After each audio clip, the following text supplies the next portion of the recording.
ஆச்சி பாதாம் ட்ரிங்க். ஆச்சி பாதாம் ட்ரிங்க் ஒன்னு வாங்கினா ஒன்னு ஃப்ரீ.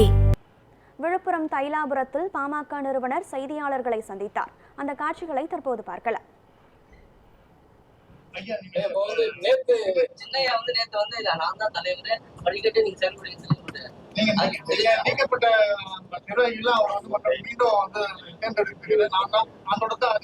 பொதுக்குழுவாக தேர்வு செய்யப்பட்ட தலைவருக்கு தான் அதிகாரம் சொல்றாங்க. நீ என்ன நீக்கிறதுக்கு யாருக்கு அதிகாரம் கிடையாது. கட்சியிலிருந்து பொறுப்பு போடுறது நீக்கிறது எல்லாமே தலைவருக்கு தான் அதிகாரம் சொல்றாங்க. பாமகவுடைய சட்ட விதிகள் என்ன சொல்லுங்க? சட்ட விதிகளை பார்க்கவே இல்லை. பார்த்துட்டேன், நாளைக்கு சொல்லிட்டோம்னா அடுத்த 10வது நிமிடம் வந்து புதிய நியமனம் அதுக்கு இதெல்லாம் தேவையில்லாம ஒவ்வொரு குடும்பத்திலையும் அல்லது ஒரு கட்சியிலேயும் ஒவ்வொரு நாட்டிலேயும் நடக்கிற செயல்கள் தான். அதனால இதை ஒன்றும் பெருசுபடுத்திக்காதீங்க. நாங்களும் அதை ஒன்றும் பெருசுபடுத்திக்கல. மகளிர் மாநாட்டில் அன்புமணி கலந்துருக்கோம்.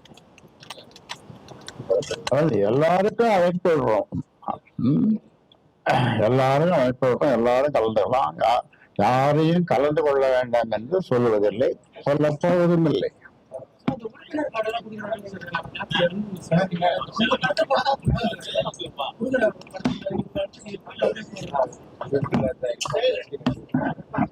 இதை பற்றி இன்னொரு தரம் பெரிய வழக்கமா நான் வியாழக்கிழமை கூடுவோம்ல, அந்த வியாழக்கிழமை கூடி விவாதிப்போம்.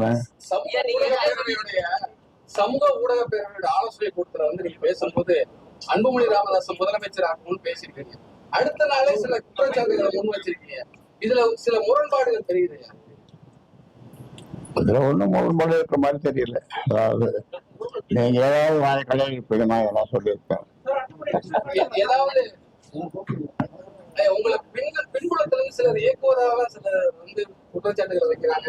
என்ன யாரும் இயக்க முடியாது. நான் 46 வருஷம் 95,000 கிராமங்கள். எத்தனை கிராமங்கள்?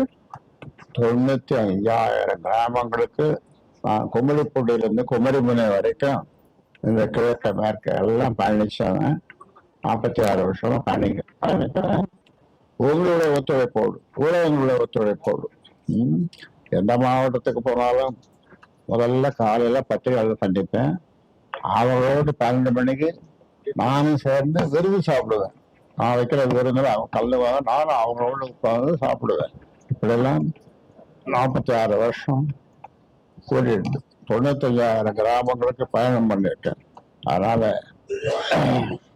இன்னும் எத்தனை வருஷம் நான் பயணம் பண்ணோம்னு எனக்கே தெரியாது. ஆனா உங்களுக்கு தெரியும்னு நினைக்கிறேன். ஏன்னா உங்களுடைய வாழ்த்துக்களோடு தொடர்ந்து நான் பயணம் செய்வேன். வெற்றி பயணமாக அது அமையும்.